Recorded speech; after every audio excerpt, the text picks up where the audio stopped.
Friends, एक बार फिर से स्वागत है हमारे यूट्यूब चैनल में। आइए देखते हैं चैप्टर नंबर 3 का वेरी इंपॉर्टेंट प्रश्न कौन कौन से आपके पेपर में आ सकते हैं, कितने प्रश्नों के आने की संभावनाएं हैं। उन प्रश्नों पर हम आज चर्चा करने वाले हैं, तो वीडियो को पूरा लास्ट तक देखें क्योंकि एक भी प्रश्न आपका मिस नहीं होने वाला है। यदि आपने सारा वीडियो कवर कर लिया तो यहाँ से आपके सारे प्रश्न कवर होने वाले हैं। वही प्रश्न आपके एग्जाम में आने वाले हैं या उस टाइप के आने वाले हैं। तो प्रश्न को, वीडियो को स्किप किए बिना देखें, एक तरफ से सारे चैप्टर को कवर करें ताकि आपको दिक्कतें ना हो। तो चलिए देखते हैं चैप्टर नंबर 3, जिसका नाम है pair of linear equations in two variable. ठीक है, आइए स्टार्ट करते हैं। पहला, जैसा अन्य वीडियो में कवर किया गया है, तो सबसे पहले हम ऑब्जेक्टिव टाइप देखेंगे। क्या दिया हुआ है? पहला, the pair of equations y is equal to 0 और y इज इक्वल टू -7। तो इसका क्या होगा? 1 सोल्यूशन होगा, 2 सोल्यूशन होगा, मेनी सोल्यूशन होगा या नो सोल्यूशन होगा? तो चलिए देखते हैं। सबसे पहले इसने क्या बोला कि भाई एक तो मुझे दे दिया, पहला जो इक्वेशन दिया उसमें y इज इक्वल टू इसने 0 दे दिया। तो सबसे पहले तो हम ग्राफ बनाते हैं और यहाँ से समझते हैं। ये हो गया x और y, ये मेरी x एक्सिस है और ये मेरी y एक्सिस है। इसने पहले बोला y इज इक्वल टू 0 है, मतलब ये x एक्सिस पे कहीं लाइज करेगा, मतलब ये इसी पर जाएगा। y इज इक्वल टू 0 है, मतलब एक एक्सिस तो मेरी यही सीधे हो गई कि x में तो कुछ मान होगा लेकिन y का मान क्या होगा? 0 होगा। इसके बाद बोला y इज इक्वल टू -7 है। भाई y इज इक्वल टू यदि -7 है तो y -7 कहाँ होगा? y डैश पे होगा, नीचे होगा। और यहाँ भी y इज इक्वल टू -7 है। ठीक है, मतलब ये है कि ये यहाँ पर इस तरीके से जाएगा, मतलब x क्या है? 0 है ना। यहाँ पे x और y दोनों 0 हैं, मतलब यही इसी लाइन पे रहेंगे दोनों। लेकिन कंडीशन ये फंस गई कि जो है यहाँ पे y इज इक्वल टू -7 दिया, मतलब y का मान क्या होगा? -7 होगा। कहने का मतलब ये है कि यहाँ पे हम x को 0 मान सकते हैं। तो यहाँ पे क्या हो गया? ये हो गया 0 और -7। और यहाँ पे हम मान लें तो यहाँ पे हम एक 0 दे दिया, तो मैं मान लिया कि यहाँ दोनों 0 होंगे। कहने का मतलब क्या फंसा कि भाई एक तो इस पे था, दूसरा ही, एक दूसरे के क्या फंस गए? ये पैरेलल फंस गए। ठीक है, ये दोनों लाइनें हमारी क्या फंसी? एक दूसरे के पैरेलल फंस गई। और यदि ये पैरेलल फंसी तो पैरेलल की कंडीशन क्या होती है ये आपको पता होगी।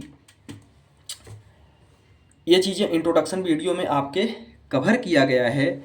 जब हम पैरेलल की बात करते हैं तो मतलब ये हुआ कि दो लाइन आपस में पैरेलल हुई है ना। मतलब A1 अपान क्या होगा? A2 के। जब दो लीनियर पेयर या दो लीनियर इक्वेशंस हमारे क्या हों तो हम उसको जब कंपेयर करते हैं तो A1 upon A2 is equal to B1 upon B2 के होता है, लेकिन जो C1 अपान C2 होता है वो इसके बराबर नहीं होता है। बात समझ में आ गई? और इस कंडीशंस में जब लाइन पैरेलल हो तो उस कंडीशंस में क्या होता है? उस कंडीशंस में हमारा सल्यूशन नहीं होता है। बात समझ में आ गई? यदि लाइन पैरेलल हो तो ये इसका कोई सल्यूशन नहीं होगा। ये ट्रेन की पटरी की तरह बिल्कुल एकदम सीधी रेखा चली जाएगी। इसका कोई भी सल्यूशन, मतलब कहीं भी इक्वेशन आपस में मैच नहीं खाने वाला है। तो ये हुआ आपका पहला ऑब्जेक्टिव कवर। इस टाइप के प्रश्न आपके पेपर में आने की संभावनाएं रहती हैं, तो इसको आप कवर करके जाएंगे। चलिए देखते हैं प्रश्न नंबर 2। अगला प्रश्न बोल रहा है the nature of line representing the linear equations. जो स्टेटमेंट कह रही है कि the nature of line representing, सबसे पहले तो इसको हम कंपेयर कर देंगे लीनियर इक्वेशन से। तो क्या होगा? लीनियर इक्वेशंस की बात करते हैं तो A1 बराबर, मुझे A का कॉफिशिएंट कितना दिया हुआ है? 2। पहले इक्वेशंस की अभी बात कर रहे हैं। B1 बराबर मुझे कितना दिया हुआ है भाई? -1। और C1 बराबर मुझे कितना दिया हुआ है? 3। डायरेक्टली हम इसको करने का प्रयास करेंगे। एक बोल रहा है, दूसरे की बात कर रहे हैं भैया, तो ये क्या हो जाएगा? A2 is equal to 4, B2 is equal to -1 और C2 इज इक्वल टू मुझे कितना दे दिया है? C2 इज इक्वल टू दे दिया है 5। ध्यान से देखिएगा, ये मुझे क्या मिल रहा है भाई? यदि मैं इंटरसेक्टिंग की बात करता हूं तो इंटरसेक्टिंग में मुझे क्या मिलना चाहिए? पहली चीज इसको पहले बना लेते हैं। तो A1 अपान A2 मुझे क्या मिला?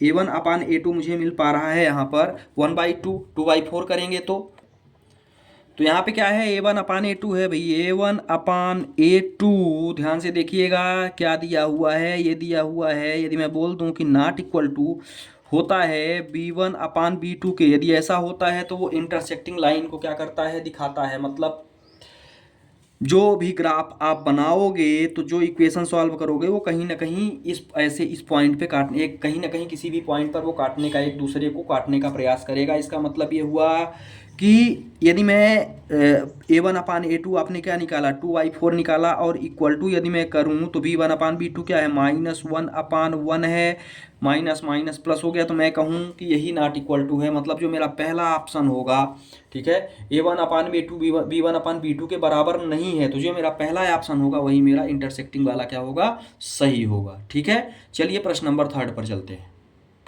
अगला जो प्रश्न बोल रहा है कि two line are given to parallel, दो लाइन आपस में पैरेलल हैं। The equation of one line is, the equation, एक लाइन की इक्वेशन इसने दे दिया।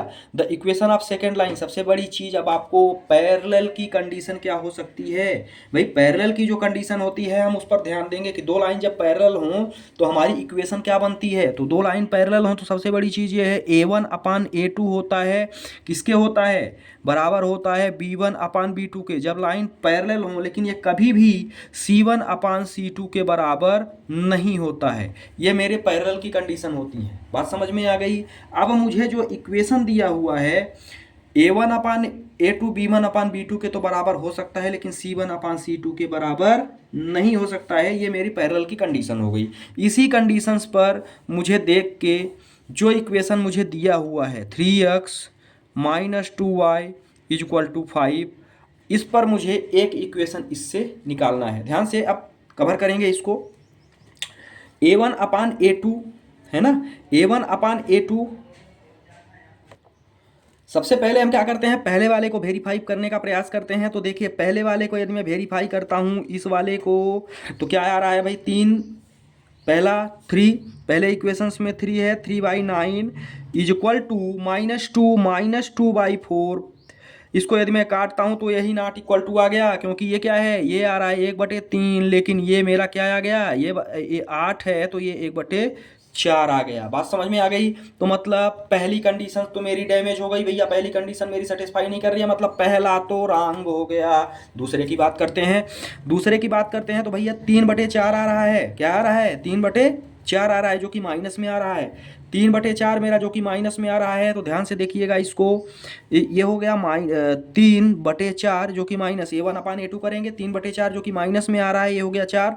इसके बाद मेरा क्या कह रहा है भाई, ये कह रहा है -2, ये माइनस है ना, और ये कह रहा है माइनस और ये भी माइनस, तो भैया ये तो माइनस माइनस प्लस हो गया, तो ये हो गया 2/4। आ तो रहा है 2/8 है, तो ये भी आ रहा है 1/4। लेकिन सबसे बड़ी कंडीशन क्या फंस गई भैया, एक माइनस है तो ये भी है, तो दोनों, लेकिन ये 3/4 आ रहा है, मतलब 3/12 है 1/4, ये भी 1/4 ही आ रहा है, लेकिन एक पॉजिटिव हो गया और एक निगेटिव हो गया, तो इसकी डैमेज कंडीशन हो गई भाई, ये भी मेरा सत्य नहीं है। आगे की बात करते हैं, आगे की कंडीशंस क्या कह रही है भैया, आगे की कंडीशंस कह रही है कि 3/4, तीसरे की बात करते हैं, तो ये हो गया माइनस का 1/4, मैं डायरेक्ट काट पीट के लिख रहा हूँ, तो ये हो गया -1/4, ये भी हो गया मेरा माइनस का 1/4। ध्यान से समझिएगा, ये -2 है, ये 8 है, तो ये भी हो गया -1/4। अब यहाँ की बात करते हैं तो इज नॉट इक्वल टू 5/7, क्योंकि कांस्टेंट टर्म में यहाँ 5 है और यहाँ 7 है, तो यही मेरा एक ऑप्शन सही हो जाएगा। बात समझ में आ गई। तो इस तरह से हम इसको क्या करते हैं, मैच करने का प्रयास करते हैं, और इस टाइप के प्रश्न आपके एग्जाम में आने की संभावनाएं ज़्यादा रहती हैं। ठीक है, तो ये कंडीशंस आप जरूर याद रखेंगे कि किसके बराबर क्या हो सकता है, नहीं तो आपको दिक्कतें होने वाली हैं, सॉल्व नहीं कर पाएंगे। अगला प्रश्न चलिए देखते हैं क्या कहता है। अगले प्रश्न में कह रहा है फाइंड सी इफ इक्वेशन, दो इक्वेशंस मेरे पास दिए हुए हैं भैया, और बोल रहा है कि सी की वैल्यू आप निकाल के बताइए। चलिए देखते हैं, सबसे पहले दोनों को कंपेयर करेंगे। तो A1 का मान मुझे क्या आ रहा है, A1 का मान पहले से C आ रहा है ना, क्योंकि x का कॉफिशिएंट C है। B1 का मान कितना आ रहा है, तो B1 का मान मुझे यहाँ से 3 मिल रहा है, और C1 का मान मुझे मिल रहा है 3 - C, जैसा दिया हुआ है। शांत तरीके से भी उतारेंगे, बहुत आसान है, कुछ भी नहीं है, 2 मिनट में आंसर आने वाला है। A2 का मान दूसरे इक्वेशन से मैं A2, दूसरा इक्वेशन है उसको मैं A2 कर देता हूँ, तो यहाँ पे क्या हो गया, x का कॉफिशिएंट 12 है। B2 की बात करते हैं तो यहाँ से मुझे C मिल गया, और भैया C2 की बात करते हैं तो C2 का मान कांस्टेंट टर्म है माइनस का C मिल गया। बात समझ में आ गई यहाँ तक। अब आगे की बात करते हैं। आगे की बात में हम सबसे बड़ी चीज़ इसमें क्या हुआ है, इसमें दिया हुआ है कि the system of infinite solutions. बहुत अच्छी बात है भाई, इनफाइनाइट सॉल्यूशंस है। इनफाइनाइट सॉल्यूशंस का जो मेरा इक्वेशन होता है, इनफाइनाइट में मेरे तीनों इक्वल होते हैं, मतलब A1/A2, B1/B2 और C1/C2, ये तीनों मेरे क्या होते हैं इनफाइनाइट सोल्यूशन में। यदि आपने इसको नहीं पढ़ा है तो आप जो है इंट्रोडक्शन वीडियो में आप जाके देख सकते हैं, ठीक है। चैप्टर नंबर 3 के इंट्रोडक्शन वीडियो में ये सारी चीज़ें आपको सही तरीके से बताई गई है। अब आगे चलते हैं। इसमें जो है हम कुछ नहीं करेंगे, सीधे वैल्यू पुट करने का प्रयास करेंगे। चलिए देखते हैं कैसे पुट कर सकते हैं। भैया पहला क्या है, A1/C है तो C/12। इसके बाद क्या दिया है 3/C। हाँ भाई साहब 3/C ही है, क्योंकि B1/B2 का ही तो मान रख रहे हैं। इसके बाद क्या हुआ C1/C2 है तो 3 -C और माइनस का C। बस इसको कोई दो उठा के सॉल्व कर लो, C का मान आने वाला है। चलिए देखते हैं। तो इसको करेंगे तो ये तो थोड़ा सा कॉम्प्लिकेटेड होने वाला है, तो छोटे वाले को उठा लेते हैं। छोटे वाले को उठाएंगे भैया तो ये क्या हो गया, ये हो गया C का स्क्वायर है ना। इन दोनों को सॉल्व कर लेते हैं। C का स्क्वायर और यहाँ पे क्या मिल गया 36 मिल गया। भैया C बराबर क्या मिल गया, C बराबर मुझे मिल गया ±6। डायरेक्ट कर दिया यहाँ पे, आप लोग रूट निकाल के कर लेना भाई। भैया यहाँ रूट लगाऊंगा 6 × 6 करूँगा तो क्या होगा 6 मेरा बाहर आ जाएगा, ये आ गया ±6। बात समझ में आ गई। अब सामने वाला क्या बोला, सामने वाला बोला कि इनफाइनाइट सोल्यूशन के लिए मेरे पास तो 2 वैल्यू आ गई, अब कौन सी सही होगी ये भी तो देखना पड़ेगा ना यार। तो चलिए देखते हैं आगे। तो सबसे पहले C = मैं 6 रख के देखता हूँ। चलिए रखते हैं। यहाँ पे मुझे क्या मिला 6/12 है ना, 6/12 मिल गया। फिर दूसरे की बात करते हैं तो यहाँ पे तो भैया 3 है, लेकिन यहाँ पे 6 मिल जाएगा, तो यहाँ पे क्या मिला 3/6 मिल गया। अरे भाई आगे वाले की बात करते हैं तो आगे वाले की क्या है 3 - 6 है, 3 - 6 है, तो यहाँ पे मुझे क्या मिलेगा -3, और यहाँ पे -6 है तो यहाँ पे क्या मिल जाएगा -6। ध्यान से देखिएगा, माइनस से माइनस कटा, यहाँ क्या बचा 1/2 इक्वल टू में क्या बचा 1/2, और यहाँ पे भी क्या बचा 1/2। कंडीशन मेरी क्या कहती है, कौन से C का मान हमारे लिए सेटिस्फाई होगा यदि इक्वेशंस में इनफाइनाइट सोल्यूशन मिल जाएं। तो मेरा इनफाइनाइट सोल्यूशंस का क्या होता है A1/A2, B1/B2, C1/C2, और इनफाइनाइट सोल्यूशन मुझे A1/A2, B1/B2 कब मिला, जब मैंने C का मान 6 रखा। कहने का मतलब ये है कि इस सोल्यूशंस में यदि मैं C का मान 6 रख दूं तो मेरा बिल्कुल कंडीशन सही मिलेगी, ठीक है। तो C = मेरी क्या हो गई, जो कि इनफाइनाइट सोल्यूशन को C = 6 संतुष्ट कर रहा है। इसका स्क्रीनशॉट आप ले सकते हैं। हम चलते हैं अगले टर्म पर। अरे अगला क्या बोल रहा है भाई साहब, ये बोल रहा है फाइंड द वैल्यू ऑफ के। आप के का मान निकालिए which the pair of equations. अरे भैया 2 इक्वेशंस दिए हुए हैं और सबसे बड़ी चीज इसने डाल दिया यूनिक सोल्यूशन। यूनिक सोल्यूशन का मतलब क्या हुआ, जिसका इकलौता सोल्यूशन हो। इसका मतलब क्या हुआ A1/A2 जो कि B1/B2 के बराबर नहीं हो सकता, यही तो बनता है मेरा यूनिक सोल्यूशन। अब ध्यान से समझिएगा, के का मान निकालना है, के का मान निकालना है तो यूनिक सोल्यूशंस में सिर्फ हम A1/A2, B1/B2 का मान निकाल लें, मामला खत्म। C1/C2 का तो निकालने की जरूरत नहीं है। चलिए ठीक है, देखते हैं। पहला सोल्यूशन है तो यहाँ से A1 का मान K हो जाएगा, दूसरा है 3 तो यहाँ पे K/3 हो गया। इज नॉट इक्वल टू बोल रहा है, इज नॉट इक्वल टू मतलब इक्वल के बराबर नहीं होगा, क्या 2/6 मतलब 2/6। कोई दिक्कत है यहाँ तक? अरे भाई इसको थोड़ा सा छोटा कर लेते हैं तो ये हो गया 1/3। अब हम क्या करेंगे, इसका तिर्यक मल्टीप्लाई मारने का प्रयास करेंगे, बिल्कुल करेंगे भाई, क्यों नहीं करेंगे। तो ये क्या हो गया, ये हो गया 3K = 3। भाई तिर्यक मारेंगे तो ये हो गया 3K और ये हो गया 3 1 से। तो K अब ये नॉट इक्वल टू है, ध्यान रखने का प्रयास करिएगा, ये नॉट इक्वल टू है तो ये क्या होगा, ये हो गया नॉट इक्वल टू K मतलब K की ऐसी कौन सी वैल्यू है, find the value of K which pair of equations this and this has unique solution. K की वैल्यू आप ऐसी निकालिए जो यूनिक सोल्यूशंस को दिखाए। बात समझ में आ गई। मतलब यदि मैं यहाँ 1 रख देता हूँ, किधर गया K, ये रहा, यदि मैं यहाँ 1 रखता हूँ, ठीक है, तो वह यूनिक सोल्यूशन को नहीं दर्शाएगा। 1 के अलावा कोई भी वैल्यू आप रख दो यूनिक सोल्यूशन को दर्शाएगा। क्यों नहीं दर्शाएगा ये भी बता देता हूं इस इक्वेशंस के हिसाब से। भैया यदि मैं 1/3 करता हूं, क्या है के का मान 1 रख दिया, के का मान 1 रख दिया तो ये दोनों बराबर हो जाएंगे ना यार भैया, के बराबर 1 है, के बराबर 1 रख दिया तो ये दोनों आपस में बराबर हो जाएंगे। और कंडीशन क्या होती है, इज नॉट इक्वल टू, तो मामला तो खत्म हो गया ना यहीं पे। बात समझ में आ गई। तो के कभी भी 1 के बराबर नहीं होगा, उसके बाद आप कोई भी वैल्यू रख दो वो हमारी क्या होगी, इक्वेशंस को सेटिस्फाई करेगी, किसके, यूनिक सॉल्यूशंस के। भाई साहब 2019 में ये प्रश्न आया था 1 नंबर में, ठीक है। तो इसको तरीके से आप लोग थोड़ा सा देख लीजिएगा, हो सकता है रिपीट कर दे या इसी टाइप का बना के दे दे। चलिए देखते हैं अगला क्या कह रहा है। देखो यार, ये जो अगला स्टेटमेंट है ना, ये भी थोड़ा सा इंपॉर्टेंट प्रश्न है। For which value of P, P की ऐसी कौन सी वैल्यू है, भाई 2 इक्वेशंस दिए हुए हैं, पी की ऐसी कौन सी वैल्यू है, line represented by the following pairs of linear equation parallel. ऐसी पी की कौन सी वैल्यू हम रखें कि जो ये लाइन है वह पैरेलल को रिप्रेजेंट करे, लाइन रिप्रेजेंटेड बाय पैरेलल, ठीक है। ऐसी कौन सी वैल्यू हम रख दें कि जो कि वो लाइन को क्या करे, पैरेलल। भाई पैरेलल का कंडीशन क्या होता है, सबसे पहले तो हम कंडीशन लिखेंगे। पैरेलल की कंडीशन होती है मेरी A1/A2 इक्वल टू B1/B2। भाई ये पैरेलल है, ठीक है। और ये कभी भी C1/C2 के बराबर नहीं होता। भाई जो पहला किया ना, जो इसके पहले प्रश्न किया ना, ये समझ लो सेम उसी टाइप का है, बस इक्वेशंस हमको रखनी आनी चाहिए। A1 का मान यहाँ पे x का कॉफिशिएंट 3 है, यहाँ पे दूसरे का A2 का 6 है। सेम कहानी आगे करते हैं तो यहाँ पे -1 है क्योंकि y का कॉफिशिएंट कुछ भी नहीं है, और यहाँ भी -2 है। क्यों, क्योंकि वहाँ y का।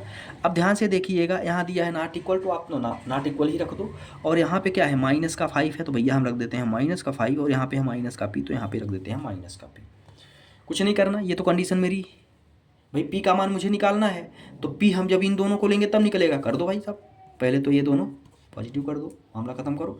फिर इसके बाद क्या करो, p = यहाँ से करेंगे, भाई बीच में नॉट इक्वल टू लगा है, ये नहीं भूलना है, ये हो गया मेरा 10, p = 10। मतलब जो मेरा पहला ऑप्शन है ना वही सही होने वाला है। बात समझ में आ गई। अब आप बोलेंगे ये कैसे हो गया भाई, अरे भाई साहब प्रश्न में क्या बोला है, भाई यदि मैं यहाँ 10 रख दूंगा तो ये तो दोनों बराबर हैं, 1/2 ये भी है, 1/2 ये भी है। ध्यान से समझने का प्रयास करना, ये 1/2 है और ये भी 1/2 है, और यदि मैं यहाँ भी 10 रख दिया तो ये भी तो 1/2 हो गया। अरे भाई साहब यदि मैंने ऐसा कर दिया तो लाइन एक दूसरे के ऊपर से निकल जाएगी, पैरेलल तो कभी होने वाली है नहीं। भाई मैंने जो भी इक्वेशन आप बनाओगे तो वो बोल रहा है कि 2 लाइन ऐसे निकलेंगी। आज यदि आप यहाँ 10 रख दिए पी का मान, यदि मैं p की वैल्यू 10 कर दिया तो भाई साहब मेरी कंडीशन क्या होने वाली है, मेरी कंडीशन ये होने वाली है। तो इस तरह से ये प्रश्न भी मेरा कंप्लीट हुआ, क्योंकि ये तो था मैंने जो है जो पैरेलल लिया था। प्रश्न ने क्या बोला, पैरेलल इक्वेशंस, है ना।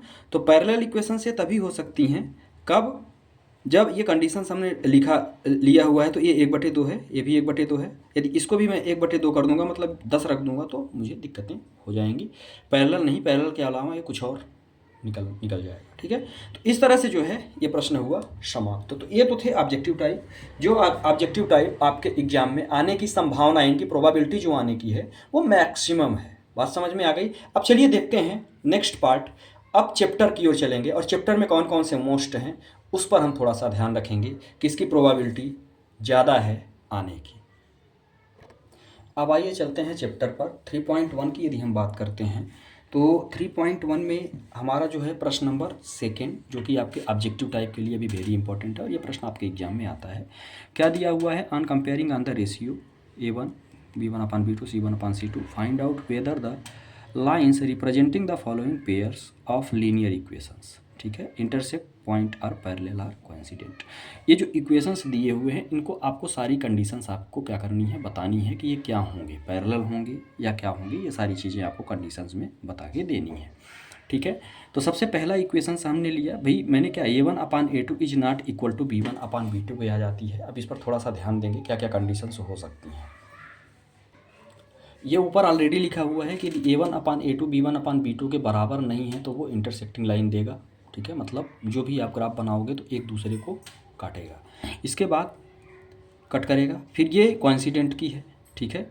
और ये आपकी क्या है, पैरेलल लाइन की है। कोइंसिडेंट मतलब एक दूसरे के ऊपर ही लाइन गुजर जाएगी, और ये पैरेलल की है। तो इन्हीं कंडीशंस को यहाँ पे हमको क्या करना है, सेटिस्फाई करना है। ठीक है, तो ये वेरी इंपॉर्टेंट प्रश्न है। ये ऑब्जेक्टिव में भी 1 नंबर 2 नंबर में भी आ सकता है, और ये सॉल्व करने के लिए भी आ सकता है। तो इसको आप तरीके से पढ़ के जाएंगे, है ना। अब इसमें जो पहला पार्ट है वो दिया हुआ है 5x - 4y + 8, और ये इसका हम सबसे पहले a1 a2 b1 b2 का मान निकालेंगे। मतलब ये मेरा लीनियर इक्वेशंस है, तो ये पहले का है, ये दूसरे का है, दोनों को आपस में हम क्या करेंगे, कंपेयरिंग करेंगे। तो ये a1/b1 ये सारी चीज़ें आ गई। तो ये 5/7 आ रहा है, ये -4/6 आ रहा है, मतलब यही दोनों आपस में एक दूसरे के बराबर नहीं है। यदि ये दोनों a1/a2 b1/b2 ही एक दूसरे के बराबर नहीं है, तो इस कंडीशंस में क्या होगा, लाइन इंटरसेक्ट करेगी किसी भी एक पॉइंट पर। सेकेंड कंडीशंस में सेम कहानी वही करने वाले हैं हम इसकी कंडीशन चेक करेंगे। तो ये तीनों एक दूसरे के बराबर आ रहा है, मतलब a1/a2 b1/b2 और c1/c2। इस इक्वेशंस की, इस लीनियर इक्वेशन से हम क्या करते हैं, लीनियर पेयर से क्या करते हैं, हम तुल्य करते हैं, मतलब कंपेयरिंग करते हैं। तुलना करने के बाद हम क्या करते हैं, तुलना करने के बाद हमको जो भी मिला, तो ये कंडीशन जो होती है ये कोइंसिडेंट की होती है, मतलब ये एक दूसरे के ऊपर से लाइन गुजरेगी। थर्ड कंडीशंस में, थर्ड प्रश्न जो दिया हुआ है उसमें क्या कंडीशंस हो सकती हैं, इस पर हम चर्चा करेंगे। इसमें जो है आप देख रहे हैं कि 2 इक्वेशंस दिया है। जब मैंने तुलना किया तो a1 बराबर, चूँकि x का कॉफिशिएंट 6 है, y का कॉफिशिएंट 3 है -3, और c1 का कॉफिशिएंट, तो पहले का पहले से तुलना कर देंगे और दूसरे की दूसरे से तुलना करेंगे। तो a1 a2 b1 b2 c1 c2 का मान निकल गया। अब हम क्या करेंगे, इनको आपस में इसी पर रखेंगे। a1/a2 b1/b2 के तो बराबर आ रहा है, हम बिल्कुल सही हैं, लेकिन थर्ड बार भी मेरा बराबर नहीं आ रहा है। तो इस कंडीशंस में जो मेरी लाइन होगी, जो मैं ग्राफ बनाऊंगा, वो मेरा क्या आएगा, पैरेलल आएगा। तो ये जो प्रश्न है हमारा 3.1 का क्वेश्चन नंबर 2, ये बहुत ही इंपॉर्टेंट है। सारी कंडीशंस आपके ऊपर लिख दी गई हैं, प्रश्न के ऊपर ही ये सारी कंडीशंस लिखी हुई हैं। तो इसको आप तरीके से एक बार क्या करेंगे, रीड करेंगे, पढ़ने का प्रयास करेंगे, और तीनों कंडीशंस को आप रट के जाएंगे, समझ के जाएंगे, ताकि एग्जाम में आपका ऑब्जेक्टिव गलत ना हो। बड़े प्रश्नों में तो नहीं कह सकते, लेकिन इसमें ऑब्जेक्टिव टाइप का 1 से 2 नंबर का प्रश्न यहाँ से जरूर उठने वाला है। तो इसको आप तैयार करें। चलिए हम चलते हैं और अगले प्रश्न की चर्चा करते हैं कि कौन सा प्रश्न हमारा इंपॉर्टेंट है। प्रश्न नंबर 3 जो कि इसी एक्सरसाइज का है 3.1 का, on comparing the ratio this find out whether the following pairs of linear equations consistent और इनकंसिस्टेंट। इसमें कंसिस्टेंसी और इनकंसिस्टेंसी आपको फाइंड करनी है। सबसे पहले हम क्या करते हैं, जो भी इक्वेशंस हमारे पास दिया हुआ है उस इक्वेशंस को हम क्या करते हैं, निकालते हैं। ध्यान से रखिएगा, कंसिस्टेंट होने की जो कंडीशंस हैं, यदि मेरी लाइन इंटरसेक्टिंग हो गई तो वो कंसिस्टेंट होगा, या तो ये कंडीशन फंस जाए, मतलब कोइंसिडेंट फंस जाए, एक दूसरे के ऊपर लाइन निकल जाए, या तो इंटरसेक्टिंग लाइन निकल जाए, या तो एक दूसरे के ऊपर ही लाइन निकल जाए, तो उस कंडीशंस में हमारा जो इक्वेशन होगा वो कंसिस्टेंट होगा। मतलब इन दोनों को यदि ये सेटिस्फाई करेगा, यदि आप जो है लीनियर इक्वेशंस में आप जो भी अपने स्टैंडर्ड फॉर्म है, यदि उसमें आपने a1 a2 b1 b2 c1 c2 का मान निकाल लिए, और इन दोनों कंडीशंस को जो सेटिस्फाई करेगा वही हमारा क्या कहलाएगा, कंसिस्टेंट कहलाएगा, अदरवाइज वो इनकंसिस्टेंट हो जाएगा। बात समझ में आ गई। चलिए देखते हैं आगे इसको सॉल्व करने कैसे करेंगे, है ना। पहले प्रश्न की बात करते हैं, बहुत ही इंपॉर्टेंट प्रश्न है ये भी आता है कंसिस्टेंट और इनकंसिस्टेंट निकालने की। इसमें भी कुछ इंपॉर्टेंट है, सारे पार्ट हम बता देते हैं आपको, लेकिन इंपॉर्टेंट भी है, उसमें भी हम इंपॉर्टेंट की चर्चा करेंगे कि इसमें कौन कौन से पार्ट को आपको अच्छे से पढ़ के जाना है। सबसे पहला पार्ट हमारा है थर्ड पार्ट, जो वेरी इंपॉर्टेंट है। इसमें सबसे पहले हम क्या करेंगे, फर्स्ट पार्ट से ही चर्चा कर लेते हैं इसकी, सारे प्रश्न की। a1/a2 b1/b2 मतलब 3/2 2/-3 और 5/7। ये मैं देख रहा हूँ कि मेरा पहला ही a1/a2 b1/b2 के ही बराबर नहीं है। इस कंडीशंस में क्या होगा, मैंने पहले बता दिया कि यदि लाइन इंटरसेक्टिंग आ जाए, यदि ये दोनों आपस में बराबर नहीं है, मतलब जब मैं ग्राफ बनाऊंगा तो मेरी लाइन इंटरसेक्टिंग निकलेगी। इंटरसेक्टिंग निकलेगी मतलब क्या होगा, वो मेरा कंसिस्टेंट कहलाएगा। सिर्फ यही आपको निकालना था। सेम कहानी यहाँ भी हम करेंगे, a1/a2 b1/b2 c1/c2, इसको कंपेयरिंग करेंगे तो ये मेरा मान निकला स्टैंडर्ड फॉर्म से लीनियर पेयर के। और इसके बाद हम चेक करेंगे तो ये जो हमारा आ रहा है वो कहा क्या आ रहा है, ये पैरेलल की कंडीशन दे रहा है। किसके कंडीशन दे रहा है, ये पैरेलल की कंडीशन दे रहा है। मतलब a1/a2 b1/b2 c1/c2 के बराबर नहीं है, और यदि पैरेलल की कंडीशन दे रहा है तो इस कंडीशंस में क्या होगा, इनकंसिस्टेंट हो जाएगा। कोई दिक्कत आता है। आगे चलते हैं, बहुत ही इंपॉर्टेंट प्रश्न है ये, इस पर आप लगा लेना। ये आपके पेपर में ये जो थर्ड वाला पार्ट है ये वेरी इंपॉर्टेंट है, और ये आपके पेपर में लगभग ये वाला पार्ट पूछा जाता है, ठीक है। इसकी बात करते हैं क्यों क्यों पूछा जाता है, उसका भी मैं रीजन बता देता हूँ। क्योंकि यहाँ पे तो आपको लीनियर पेयर में इक्वेशंस दिया हुआ है, लेकिन यहाँ पे इसने न्यूमरेटर और डिनोमिनेटर में दे दिया है।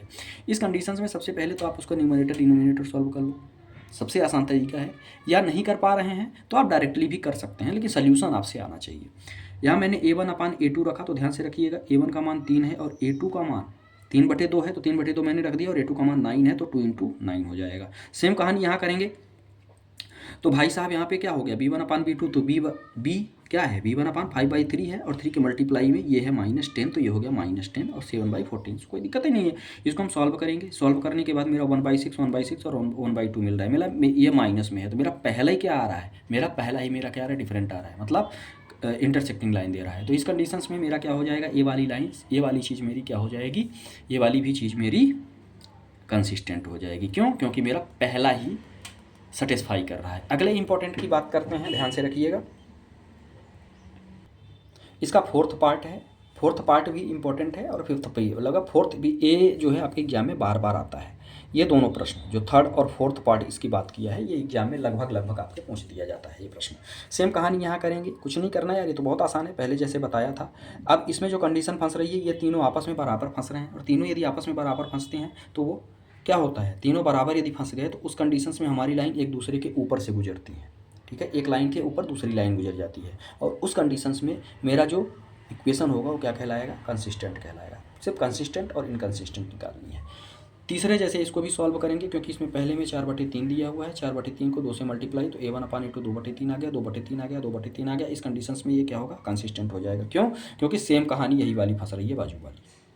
बात समझ में आ गई। तो इस तरह से ये प्रश्न भी हुआ कंप्लीट। इस पार्ट का आपको सिर्फ थर्ड और फोर्थ पार्ट करके जाना है, अच्छे से करना तो पूरा है, लेकिन थर्ड और फोर्थ पार्ट को थोड़ा सा तरीके से देख के जाना है, ताकि आपका प्रश्न, चूँकि ये दोनों जो थर्ड पार्ट बताया और फोर्थ पार्ट बताया, ये दोनों पार्ट आपके लगभग वेरी इंपॉर्टेंट प्रश्नों में से एक है। अब चलिए इस एक्सरसाइज के अगले टर्म की बात करते हैं कि अगला क्वेश्चन कौन सा है जो इंपॉर्टेंट है। अगले प्रश्न की बात करते हैं, तो बहुत ही इंपॉर्टेंट प्रश्न है जो है क्वेश्चन नंबर 5। इस पर आप इंपॉर्टेंट लगा लेंगे और इसको अच्छे से तरीके से करके जाएंगे, क्योंकि ये लगभग ये प्रश्न कई बार पूछा जा सकता है या पूछा जाता है। Half of the perimeter of rectangular garden, बोल रहा है कि जो half of the perimeter of the rectangular garden whose length 4 metre and its width 36 metre, find the dimensions of the garden. सबसे पहले तो ये ग्राफिकल मेथड है, तो आपको ग्राफिकल मेथड से, लेकिन उसके पहले जो इक्वेशंस में बोला गया है, तो ना मुझे लेंथ पता ना विड्थ पता, तो सबसे पहले लेंथ हम ले लेंगे x गार्डन की। ये मेरा कोई रेक्टेंगुलर गार्डन है जिसकी लेंथ x है और विड्थ क्या है, y है। अकॉर्डिंग टू प्रश्न चलते हैं। प्रश्न में क्या बोला गया है कि half of the perimeter of rectangular garden, perimeter कितना दिया हुआ है इसने, 36 दे दिया है। और पेरीमीटर का फार्मूला क्या होता है, 2 × L + B, यही होता है, लेंथ प्लस ब्रेथ। अब लेंथ और ब्रेथ क्या है, पेरीमीटर का हाफ है, तो मैंने प्रश्न के अनुसार इसको जमा लिया। बात समझ में आ गई। प्रश्न को स्क्रीन से हटाना पड़ेगा मुझे, तब तो आपको समझ में आएगा। चूँकि स्क्रीन से हटाऊंगा तब तो ये आगे की चीज़ें स्क्रीन पे आएंगी। ठीक है, तो अब थोड़ा सा आप देखिएगा, यहाँ चीज़ें समझ में आ गई, क्योंकि हाफ पेरीमीटर बोला था, तो पेरीमीटर का फार्मूला 36 होता है, ये हो गया इक्वल टू 36 है, और हाफ बोला था। अब हम इसको सॉल्व करेंगे तो ये क्या हो गया, 2 से 2 मेरा कटा, तो x + y = 36, ये मेरी पहली इक्वेशंस आ गई। बात समझ में आ गई। और दूसरी इक्वेशंस में इसने क्या बोला कि whose length and width 4 more than, मतलब क्या हुआ कि जो लेंथ है वह विड्थ की 4 गुना है। तो लेंथ आपने x लिया था, ब्रेथ कितना लिया था, 4, सॉरी y लिया था, है ना, x और y, तो लेंथ x है और ब्रेथ क्या है, y है। और लेंथ की कंडीशंस क्या डाला, लेंथ ब्रेथ की 4 गुना है। ठीक है, तो हम क्या करेंगे, इक्वल करने के लिए ब्रेथ की तरफ 4 का प्लस कर देंगे। ये दोनों इक्वेशंस निकल आई। अब यहाँ से इन दोनों इक्वेशंस से x और y का मान निकालेंगे। अब इन दोनों इक्वेशन से x और y का मान निकालेंगे, तो यहाँ पे हमने यदि y = 0 रखा तो मुझे x = 36 मिल गया। ठीक है, अब यदि मैं यहाँ पे y = 36 रखा तो x = 0 मिल गया। बहुत ही सिंपली, कुछ भी मान आप रख सकते हैं, कोई ये नहीं है कि आपने जो यहाँ पे रखा हुआ है, जो मैंने रखा हुआ है आप वही रखो, बस आपको सोल्यूशन करना आना चाहिए। इसके बाद क्या बोला, इसके बाद हमने सेकंड इक्वेशन से भी 2 मान, मिनिमम 2 मान निकालेंगे, मिनिमम 2 वैल्यूज मुझे फाइंड करनी पड़ेगी। तो आप अपने से कोई भी x का मान y का मान ले सकते हैं, कोई ये नहीं है कि जो यहाँ कंपलसरी है कि यही लेना है। कोई भी मान आप लेके उसको कैलकुलेट कर देंगे, मिनिमम 2 वैल्यूज लेनी पड़ेगी, तब तो मुझे पता लगेगा कि वो लाइन मेरी किधर जा रही है। एक लेंगे तो एक पॉइंट से हम पॉइंट से लाइन थोड़ी बनता है, कम से कम 2 पॉइंट होने चाहिए, तब तो लाइन बनाएंगे हम। बात समझ में आ गई। अब यहाँ से हम सेम कहानी यहाँ करेंगे, तो ये तो यार बहुत आसान है, भाई वाई का कुछ भी मान रखते जाओ तो आपको निकलता जाएगा। तो वाई बराबर मैंने पहला 0 रख दिया तो 4 मिल गया एक्स का मान, और वाई बराबर मैंने दूसरा 8 रख दिया तो मुझे 12 मिल गया। बात समझ में आ गई। कन्फ्यूजन में नहीं होना है आपको, बस ये टेबल बना दिया कि भैया जो मैंने ऊपर सॉल्व किया उसी को मैंने इकट्ठा कर दिया कि कौन ढूंढता घूमेगा यहाँ पे, ठीक है। तो एक्स और वाई, एक्स बराबर पहले मैंने 36 रखा था, कन्फ्यूजन नहीं होना है, बहुत ही अच्छे तरीके से समझना है। एक्स बराबर 36 रखा था तो ये 0 आ गया, एक्स बराबर 0 रखा था 36 आ गया। ये पहली इक्वेशंस की सोल्यूशन हो गई। तो यहाँ पे मैंने इक्वेशन फर्स्ट डाला हुआ है। सेकंड कहानी, यहाँ सेम कहानी जो आपने ऊपर किया, अब इसी चीज़ को हमको ग्राफिकल मेथड से क्या करना है, देखना है। अब ये थोड़ा सा ध्यान दीजिएगा, ग्राफ की बात करते हैं तो ये पहली इक्वेशन से 36 और 0 मिला, 36 और 0, और दूसरे से 0 और 36 मिला। फिर इसके बाद दूसरे इक्वेशंस में 4 और 0 मिला था तो ये मैंने 4 और 0 लिख लिया, और इसके बाद 12 और 8 मिला था तो ये 12 और 8 लिख लिया। अब हम क्या करेंगे, इस चीज़ को सॉल्व करने का प्रयास करेंगे और अब ग्राफ बनाएंगे। ग्राफ की बात करते हैं तो ग्राफ में सबसे पहले हमने लिया, ग्राफ प्लाटिंग की बात करते हैं। अभी मैंने इक्वेशंस बना लिए हैं। ग्राफ प्लाटिंग की बात करते हैं तो ये मेरी एक्स एक्सिस है, ये मेरी वाई एक्सिस है। एक्स एक्सिस और वाई एक्सिस की बात करते हैं, मैंने जो है देखा कि वैल्यू मेरी क्या है, थोड़ी सी बड़ी है, 36 है। 36 लिखते घूमेंगे तो यार बहुत टाइम लग जाएगा, इसलिए मैंने 4 के इंटरवल में इसको क्या कर लिया, दोनों को जो इंटरवल आप यहाँ लेंगे वही इंटरवल आपको यहाँ लेना पड़ेगा। एक्स एक्सिस और वाई एक्सिस पे आपने प्रॉपर इंटरवल ले लिया, 4 का इंटरवल ले लिया। अब इसके बाद हम ग्राफ प्लाटिंग करेंगे। पहला है 36, मतलब एक्स का मान है 36 और वाई का मान है 0, तो ये हो गया 36 और 0, मतलब वाई में हम कहीं नहीं जा रहे हैं और एक्स में हमने कहा है 36 है। सेम कहानी 0 और 36 है, तो मतलब एक्स का मान 0 है और ये 36 है। तो ये अब समझ में आया कि 2 लाइन हम क्यों लेते हैं, मिनिमम 2 वैल्यूज हम क्यों फाइंड करते हैं, क्योंकि ये मेरा पहला पॉइंट है और ये मेरा दूसरा पॉइंट है, और इसी को मिलाते हुए हमने एक लाइन मार दिया।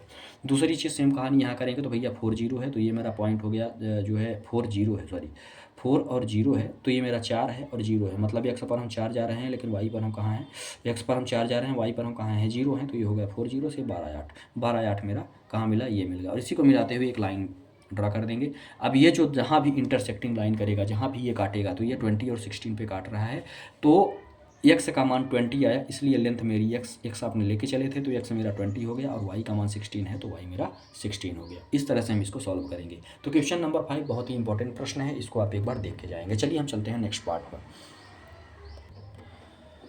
भाई इंपॉर्टेंट प्रश्नों की बात चल रही है तो उसी के दौर में एक प्रश्न और आया हुआ है। क्या दिया हुआ है क्वेश्चंस में, draw the graph of the equations this and this. 2 equations linear pair के दिए हुए हैं, बोल रहा है कि इसको आपको क्या करना है, ड्रा करना है, ग्राफ ड्रा करना है।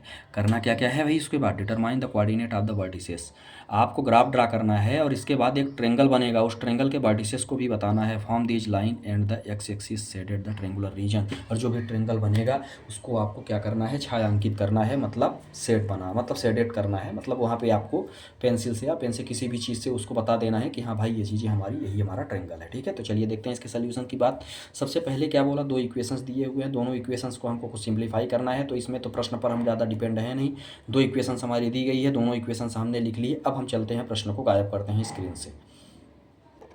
भाई दोनों इक्वेशंस मेरे पास दिए हुए हैं। ये पहला इक्वेशंस था, क्या था, एक्स प्लस वाई है ना, एक्स माइनस वाई प्लस 1, और इसके बाद इसको सॉल्व करने के बाद ये मैंने एक्स वाई की वैल्यू निकाल ली। वीडियो को ज़्यादा बड़ा नहीं करना है, आप यहाँ से समझ सकते हैं। भैया यहाँ से मैंने वाई बराबर निकाला, अब एक्स का मान रखता चला जाऊँगा तो मुझे वाई का मान मिलता चला जाएगा। सेम कहानी यहाँ से किया, यहाँ से मैंने एक्स बराबर जो है सॉल्व कर लिया। एक्स बराबर यदि मैंने सॉल्व करना है तो यहाँ पे क्या बचेगा मुझे, 12 माइनस 2 वाई। यहाँ से ध्यान से देखिएगा, यहाँ मैंने किया क्या, 12 को इधर भेज दिया, इसके बाद एक्स बराबर तो 2 वाई को इधर भेजूंगा तो 12 माइनस 2 वाई हो जाएगा। एक्स बराबर हो जाएगा 12 माइनस 2 वाई बाई 3। एक्स का वैल्यू आ गया। अब एक्स का वैल्यू यदि मुझे मिल गया तो वाई बराबर यदि मैं 6 रखता हूँ, कुछ भी रख सकते हैं, मैं पहले बता दिया, कोई भी कंपलसरी नहीं है कि जो मैंने यहाँ रखा है वही आप रखेंगे, कोई भी वैल्यू आप रख के सोल्यूशन कर सकते हैं। कैलकुलेशन आप सही करते हैं तो आपका आंसर 100% मैच करेगा, 100% आएगा, ठीक है। चलिए देखते हैं आगे की बात क्या करती है।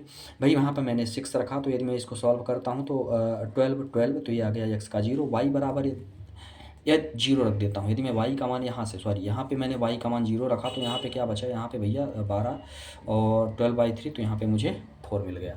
अब ध्यान से देखिएगा, अब इसी चीज़ का मुझे ग्राफ प्लाट करना है। ये मैंने कैलकुलेशंस कर ली, सोल्यूशन कर ली, हर चीज़ कर लिया। अब मुझे इसी का ग्राफ प्लाट करना है। बहुत ही इंपॉर्टेंट प्रश्न है ये, प्रश्न हर साल लगभग रिपीटेड प्रश्न आता है, तो इस चीज़ को एक बार आप देख के जाएंगे। चलिए देखते हैं इसका ग्राफ कैसे प्लाट कर सकते हैं। सारी वैल्यूज मैंने अगले पेज पर लिखा हुआ है। ध्यान से देखिएगा, यहाँ पे एक्स और वाई की जो मैंने पिछले कैलकुलेशंस किया था पिछले पेज पे, यहाँ पे एक्स और वाई की वैल्यू जो भी मैंने रखा था वो सारी चीज़ें मैंने रख दिया है। पेज छोटा हो स्क्रीन पे नया आने की वजह से मैंने ये चीज़ें यहीं काउंट कर रहा हूँ। तो एक्स और वाई, पहली वैल्यू है 0 1, दूसरी है -0 1, तो ये मैंने यहाँ पे लिख दिया। दूसरी इक्वेशंस का 0 6 4 0, तो 0 6 4 0 मैंने यहाँ पे रख दिया। अब चलिए देखते हैं और इसी चीज़ को हम प्लॉट करके देखते हैं।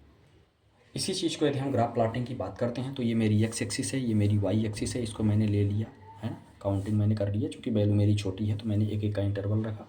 अब इसके बाद पहली है 0 1, पहली वैल्यू मेरी है 0 1, तो मैंने क्या किया, सॉरी हाँ, पहली वैल्यू है मेरी 0 1, तो ये रहा मेरा 0 1 यहाँ पे। दूसरी वैल्यू है माइनस, तो माइनस में हम एक्स एक्सिस में माइनस है तो यहाँ पे जाएंगे, तो ये मेरा हो गया माइनस का 1 और 0। फिर इसके बाद 0 6 की बात करते हैं, मतलब एक्स पे हम 0 जाएंगे लेकिन वाई पर हम 6 जाएंगे, तो ये रहा 0 6। और दूसरी वैल्यू मेरी है 4 0, तो एक्स पे 4 जाएंगे और वाई पे हम 0 जाएंगे, मतलब ये रहा 4। इसको मिलाएंगे तो ये मेरा एक कोऑर्डिनेट बन रहा है, ठीक है, एक मेरा ट्रेंगल बन रहा है। ये जो ट्रेंगल बन रहा है इसी ट्रेंगल्स के हमको वर्टिसेस बताने हैं, मतलब कौन कौन से पॉइंट्स पे ये तीनों पॉइंट आ रहे हैं। ये ठीक है, ये पॉइंट ये आ रहा है, एक पॉइंट ये आ रहा है, एक पॉइंट ये आ रहा है। ध्यान से देखिएगा, ये पहला 2 और 3 है, क्यों है, क्योंकि एक्स पे हम कहाँ हैं, एक्स पे हम 2 हैं और वाई पे हम 3 हैं। तो पहला वर्टिसेस मेरा 2 3 हो गया। दूसरा मेरा क्या है, 4 और 0 है, क्यों है भाई 4 और 0, क्योंकि एक्स पे हम 4 हैं, वाई पे हम 0 हैं। सेम कहानी यहाँ है, -1 और 0 है, क्यों है भाई -1, क्योंकि एक्स पे हम -1 है और वाई पे हम 0 है। पहली वैल्यू मेरी एक्स की होती है, दूसरी वाई की होती है। तो इस तरह से ये भी प्रश्न हमारा क्या हुआ, लगभग ख़त्म की ओर हो गया। बहुत ही इंपॉर्टेंट प्रश्न है, करके जाएँ, ठीक है। और अब चलते हैं हम 3.2 की ओर, जो कि बहुत ही इंपॉर्टेंट, जितने भी प्रश्न हैं हम इसमें सारे कवर करेंगे। तो 3.2 की ओर चलते हैं। अब एक्सरसाइज यदि हम बात करते हैं 3.2 की, तो ये जो है पहले का जो 4th प्रश्न है इसको आप देख के जाएंगे। इसको जो है सॉल्व करना है सब्स्टिट्यूशन मेथड से, ठीक है। तो सब्स्टिट्यूशन मेथड से सबसे पहले तो यदि हम दोनों में 10 का मल्टीप्लाई कर देंगे, 10 का मल्टीप्लाई कर देंगे, तो ये आपका नॉर्मल इक्वेशंस बन जाएगी। इसके बाद किसी एक इक्वेशंस को उठाते हैं, तो यहाँ मैंने पहले इक्वेशंस को उठाया और एक्स का मान रखा, और यही एक्स का मान हमने सेकंड इक्वेशंस में रखना है। एक्स का मान यदि हम सेकंड इक्वेशंस में, ये मैंने एक्स का मान यहाँ से निकाल लिया भाई। क्या इक्वेशंस क्या थी मेरी, 2x + 3y इतना, तो 2x + x बराबर ये 2x इधर आया और x बराबर मुझे मिल गया 2। अब इसके बाद सेकंड इक्वेशंस है, इसमें हम इसी x की वैल्यू रखेंगे। ध्यान से देखिएगा, 4x 5y और 23 है ना, 4x 5y और 23 यहाँ पे वैल्यू रखा। तो x का मान आपका ये था। इसके बाद हम इसको सॉल्व किए, तो यहाँ से क्या किया मैंने, इसको काट दिया 2 26। इसके बाद इसको सिंप्लीफाई करेंगे, तो कुल मिला के सिंप्लीफाई करने के बाद यदि हम नॉर्मली मेथड से इसको करेंगे तो ये आपका y बराबर 3 आ गया, ठीक है। और इसके बाद सेम कहानी, y की वैल्यू हम यहाँ रख देंगे, तो y की वैल्यू हम यहाँ रखते हैं, x बराबर मुझे क्या मिल गया, ये मिल गया। तो ये रहा इम्पोर्टेंट प्रश्न, जो कि सॉल्यूशन के साथ ये वीडियो हम बना रहे हैं सभी प्रश्नों का। चलिए देखते हैं इसी प्रश्न का नेक्स्ट पार्ट कौन सा इम्पोर्टेंट है। अब इसका अगला पार्ट है जो इसी का है, क्वेश्चन नंबर फर्स्ट का 6th पार्ट है। इसमें क्या करना है, इस इक्वेशन को सॉल्व करना है और इसके बाद सब्स्टिट्यूशन मेथड से इसका आंसर निकालना है, एक्स और वाई की वैल्यू निकालनी है। सबसे पहले तो इसका एलसीएम लेके हम इसको नॉर्मल इक्वेशंस बनाएंगे। नॉर्मल इक्वेशंस बनाने के बाद हम क्या करते हैं, इसको सॉल्व करने का प्रयास करते हैं। तो नॉर्मल इक्वेशन यदि हम बनाने का प्रयास करते हैं, तो मेरी नॉर्मल इक्वेशन सबसे पहले ये आई। यहाँ से हमने एक्स का मान लिया, इसको लिया, तो इसका एलसीएम लेंगे। एलसीएम लेने के बाद हम इसको जो है नॉर्मलाइज ax + bx + c के फॉर्म में हम इसको क्या करते हैं, लीनियर पेयर के फॉर्म में इसको सबसे पहले लेते हैं। और इसके बाद हम नॉर्मली सेकंड इक्वेशंस को भी यहाँ पे सॉल्व किया, तो नॉर्मल इक्वेशन मेरी ये आ गई। अब यहाँ पे जो हमने यहाँ से x का मान निकाला है, उसी x का मान हम इस इक्वेशंस में रख के इसको सॉल्व करेंगे, तो y बराबर मुझे 3 मिल गया। सॉल्व क्या करना है भाई साहब, x का मान आपने इतना निकाला, इक्वेशन फर्स्ट थे, सेकंड में रखेंगे, तो x का मान हमने ये रखा। यहाँ पे रखने के बाद इसका मल्टीप्लाई करेंगे, तो यहाँ पे हमको जो भी वैल्यूज फाइंड हुई, ये सारी वैल्यू ये आ गई। अब ये जो y का मान निकाला है आप x पे रख देंगे, इस वाली इक्वेशंस पे रखेंगे y का मान, तो ये मुझे सारी की सारी कैलकुलेशंस ये मिल रही हैं। तो x और y का मान मुझे ऐसे मिल जाएगा। इसको आप स्क्रीनशॉट लेके एक बार देख सकते हैं, ठीक है। तो इस तरह से ये हुआ। ये मैं जल्दबाजी इसलिए कर रहा हूँ ताकि आपको प्रश्न वीडियो ज़्यादा बड़ा ना लगे, क्योंकि ये सारा सोल्यूशन के साथ करवा रहे हैं, तो थोड़ा सा वीडियो बड़ा तो होगा। अब चलिए देखते हैं प्रश्न नंबर नेक्स्ट कौन सा इंपॉर्टेंट है। इसी का है प्रश्न नंबर 2 का ही, 3.2 का ही। बहुत ही इंपॉर्टेंट प्रश्न है यार, इसको जरूर करके जाना है ना। ये प्रश्न आपके आता है, सॉल्व आपके एग्जाम में हर हाल में पूछा जाता है। Solve 2x + 3y = 11 and this and hence find the value of m for which y = mx + 3। सबसे पहले तो हमको क्या करना है, x और y का मान निकालना है। यदि y = mx + 3 करना है तो यहीं से समझ लेते हैं यार, पूरी पंचायत समझने की ज़रूरत नहीं है। y बराबर mx + 3 बोला है है ना, मान यम का निकालना है। तो यदि मैं इस इक्वेशंस को दोनों को सॉल्व करके एक्स और वाई का मान निकाल लूँ तो यहाँ पे रख दूंगा, तो मुझे भाई यहाँ पे अभी तो 3 वैल्यू है, यदि मैं 2 वैल्यू फाइंड करूँ तो एक वैल्यू तो मैं आराम से निकाल सकता हूँ ना, वैल्यू रख के, कोई दिक्कत नहीं है। तो चलिए देखते हैं भैया। सबसे पहले तो जो इक्वेशन दिया हुआ है यहाँ से मैंने जो है सब्सटीट्यूशन मेथड से इसको सॉल्व किया, और सब्सटीट्यूशन मेथड से मैंने एक्स और वाई का मान निकाला। क्या किया भैया, यहाँ से मैंने पहली इक्वेशंस को उठाया और एक्स का मान निकाला। तो कुछ नहीं करना है, एक्स का मान निकालोगे तो 11 - 3y हो जाएगा और अपान में 2 हो जाएगा, तो 11 - 3y अपान में 2 हो गया। आगे सेम कंडीशन सेकंड इक्वेशंस में एक्स का मान रखते हैं, एक्स का मान रखेंगे तो कुछ नहीं करना, एक्स की यही वैल्यू उठा के यहाँ पे रखा, बाकी सेम इक्वेशंस ऊपर वाली उतार दिया। अब इसको सिंप्लीफाई करेंगे तो भैया 2 से 2 कट गया, तो 11 - 3y 4y 24, इसको जो है सॉल्व किया तो 4 3 7y जो कि माइनस में रहेगा, और ये 24 -24 है, इधर आया तो -11 हो गया। तो यहाँ से आपका 5 आ गया। ये 5 का मान आप उठा के यहाँ रख दो y बराबर, तो यहाँ से आपका x का मान आ गया। कितना आया भाई, -2 आया। अब यही x y का मान इसमें रख दो, तो x y का मान यदि मैंने इसमें रखा तो मुझे कितना मिल गया, m का मान मुझे मिल गया -1। बात समझ में आ गई। तो इस तरह से ये भी प्रश्न बहुत ही इंपॉर्टेंट प्रश्न है, इसको ज़रूर आप करके जाएंगे, ठीक है, सॉल्व करके जाएं ताकि आपको दिक्कतें ना हो।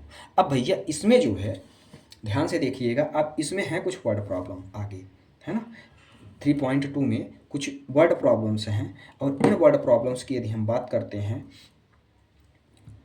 तो बात वर्ड प्रॉब्लम की करते हैं थर्ड पार्ट की। थर्ड पार्ट का ये सेकेंड पार्ट है, ठीक है, ये बहुत ही इंपॉर्टेंट है, ये प्रश्न आपके पेपर में आता है। क्या बोला है, the larger of 2 supplementary angle exceeds the smaller by 18 degree, find them. पहला बोल रहा है कि कोई लार्जर एंगल है जो एक्स है, स्मॉलर एंगल वाई है, ठीक है, मैंने ले लिया 2 एंगल इसने बोला है, तो मैंने एक को एक्स ले लिया, एक को वाई ले लिया, ठीक है। अब मैंने इसको सॉल्व किया तो भैया क्या बोल रहा है कि एक एंगल क्या है, लार्जर है 18 डिग्री, ठीक है। तो मान लो मैंने ले लिया एक्स, है ना, लार्जर है तो मतलब x - y में दोनों में क्या होगा, दोनों में डिफरेंस होगा तो 18 आ जाएगा। और दोनों दोनों एंगल का सप्लीमेंट्री बोला है, तो सप्लीमेंट्री का मतलब क्या होता है, दोनों को सम करूँ तो 180 आए। आगे समझ में। अब कुछ नहीं करना भैया, बस इसको सॉल्व करना है यार, x और y का मान निकालना है। तो ठीक है, निकाल लेते हैं, फिर लगाओ सब्सटीट्यूशन, x बराबर निकालोगे तो 18 + y आ जाएगा। इसका मान आप सेकंड पे रख दो, सेकंड पे रखोगे तो आपको ये नौटंकी पूरी मिल जाएगी, ठीक है। x + y = 180 है, यहाँ पे आप रखो 18 + y, x बराबर 18 + y आ गया, ये y ये 180, इसको सॉल्व करेंगे 2y 180 इधर आएगा, ये 18 को इधर भेज दिया मैंने। यदि 180 में से 18 को सब्सटीट्यूट करूँगा तो ये 162 आ जाएगा। y = क्या मिल गया मुझे, 81। मतलब जो मैंने लार्जर एंगल लिया था, सॉरी हाँ, जो मैंने स्मॉलर एंगल लिया था ये तो मुझे 81 मिल गया। अब 81 मिल गया तो भैया x बराबर आपने क्या लिया है, 18 + y रख दो तो आपका मान आ गया। बहुत ही इंपॉर्टेंट प्रश्न है, इसको एक बार करके जाएं। चलिए देखते हैं नेक्स्ट पार्ट, थर्ड पार्ट का अगला प्रश्न। अगला प्रश्न क्या बोल रहा है, taxi charge in a city consist of fix charge together with the charge of distance. मतलब कोई टैक्सी है जो सिटी में चल रही है, शहर में चल रही है, उसका एक फिक्स चार्ज है और उसके बाद वो पर किलोमीटर एक्स्ट्रा चार्ज करती है। Distance of 10 kilometre charge paid 150। बोल रहा है कि 10 किलोमीटर का एक जो है and journey 15 kilometre the charge paid 155। 10 kilometre का 105 रुपये लिया और 15 किलोमीटर का 155 रुपये लिया। तो आपको फिक्स चार्ज और एक्स्ट्रा पर डे चार्ज आपको बताना है। चलिए देखते हैं कैसे कर सकते हैं भाई। सबसे पहले तो क्या बोला, तो हम फिक्स चार्ज को लेट कर लेते हैं एक्स और पर किलोमीटर चार्ज को ले लेते हैं वाई। कोई दिक्कत है यहाँ तक, बना लो इक्वेशन। तो पहली बन जाएगी भाई, फिक्स चार्ज तो एक्स है, फिक्स है, 10 किलोमीटर का 10y = 105 रुपये, है ना। तो ये इतने का 105 रुपये पेड किया और इतने का 155 रुपये पेड किया। कोई दिक्कत नहीं है। अब इसको जो है सिर्फ सोल्यूशन करना है। इक्वेशन मैंने बना लिया। अब यहाँ से आप जो है फॉर्म इक्वेशन फर्स्ट से, तो इक्वेशन फर्स्ट से हम क्या करेंगे, एक्स का मान निकालेंगे और इक्वेशन सेकंड में रखेंगे। ये मैंने रख दिया भैया इक्वेशन सेकंड में। क्या, एक्स बराबर आपने 105 10y निकाला था, तो 105 - 10y 15y और ये हो गया 155। ठीक है, यहाँ से आपने 105 5y, क्योंकि इसको सॉल्व करेंगे तो ये जो है 10 सब्सटीट्यूट होगा और साइन बड़ी संख्या का 5y 155। कुल मिला के इसको सॉल्व करेंगे तो y बराबर मुझे 10 आने वाला है। कोई दिक्कत है। इसके बाद आगे चलते हैं और यही जो है इक्वेशन थर्ड में मान रख देते हैं। इक्वेशन थर्ड में यदि हम मान रखते हैं तो ये मुझे x का मान मिल गया।